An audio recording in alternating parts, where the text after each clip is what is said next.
नमस्कार।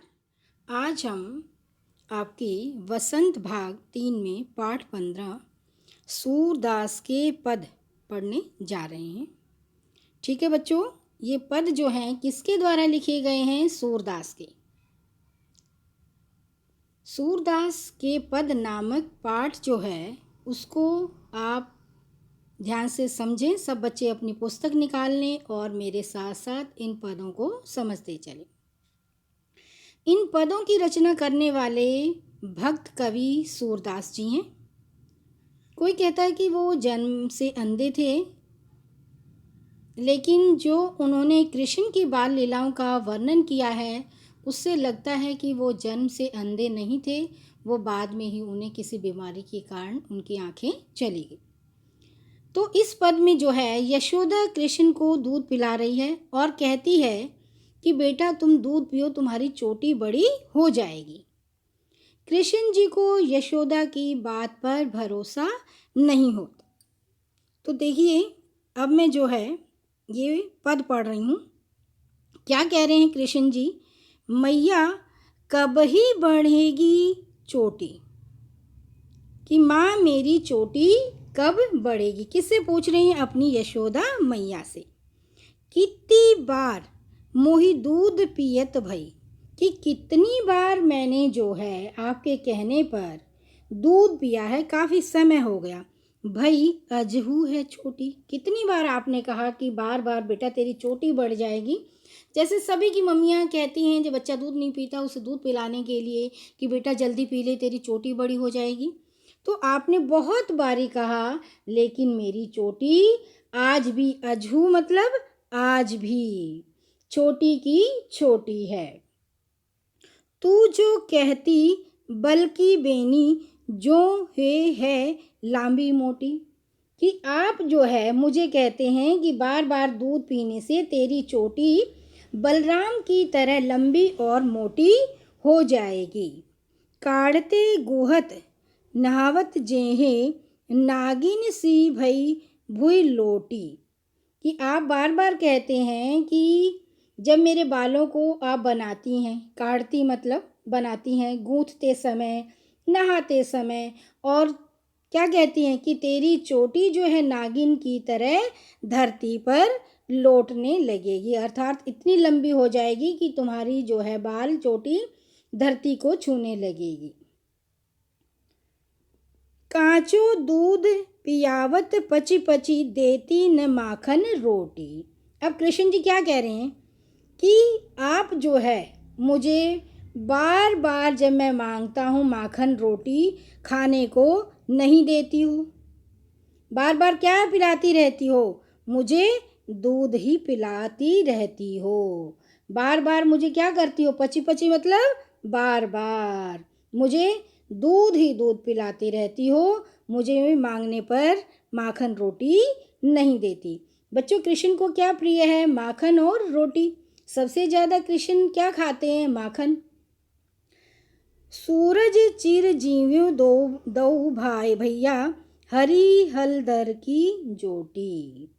कवि सूरदास जी कहते हैं कि इन दोनों भाइयों की, मतलब कौन कौन? बलराम और सुदामा, दोनों भाइयों की यह जोड़ी चिरजीवी रहे।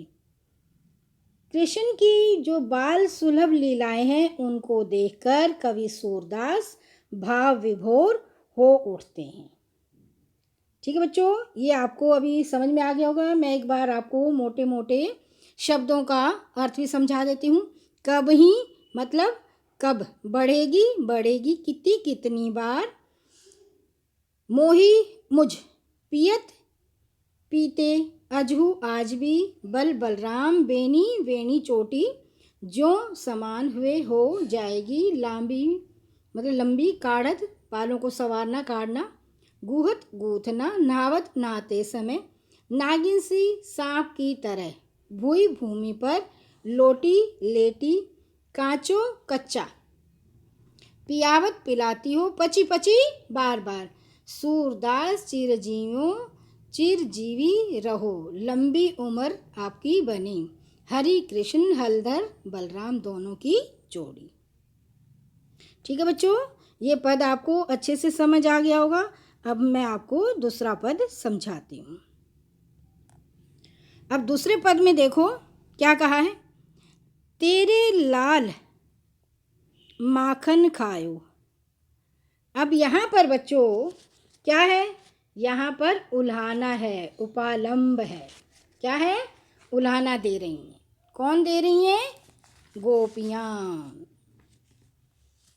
क्या कह रही हैं देखिए, इस पद में सूरदास जी ने जो कहा है कि सूरदास ने शिकायत की है बहुत ही सुंदर ढंग से कि कृष्ण की, आप सबको पता है कि उनकी लीलाएं अजब हैं, वो शरारत करते रहते हैं और गोपियाँ जो है यशोदा मैया को उल्हाना लेकर आती हैं।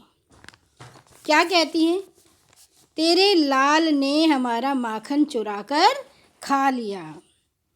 दोपहरी दिवस, कौन सा समय था, दिन का दोपहर। घर जानी घर सुनो ठाडी, ढूंढी ढिंडोरी आप ही आयो।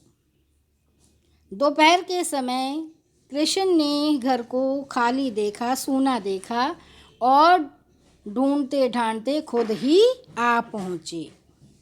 खोली किवाड़, दरवाज़ा खोला और घर में घुस गए। पैठी मंदिर में, घर में घुस गए, मंदिर में घुस गए। घर में जो भी दूध दही सब सखिनी खवायो, कि घर में जो भी दूध दही मक्खन रखा था खुद भी खाया और अपने मित्रों को भी खिलाया। ऊखल चढ़ी, ऊखल पर चढ़कर सीके को लीन्हो, छीके को से उतारा। अनभावत भूई में डरकायो, उसे उतार कर कुछ जो खाया और जो मन को अनभावत, जो नहीं मन को भाया, उसे जमीन पर गिरा दिया। दिन प्रति हानि होत गोरस की। क्या कह रही हैं गोपियाँ यशोदा मैया को, दिन प्रतिदिन हमारे गोरस की अर्थात दूध मक्खन घी आदि की हानि क्षति होती जा रही है।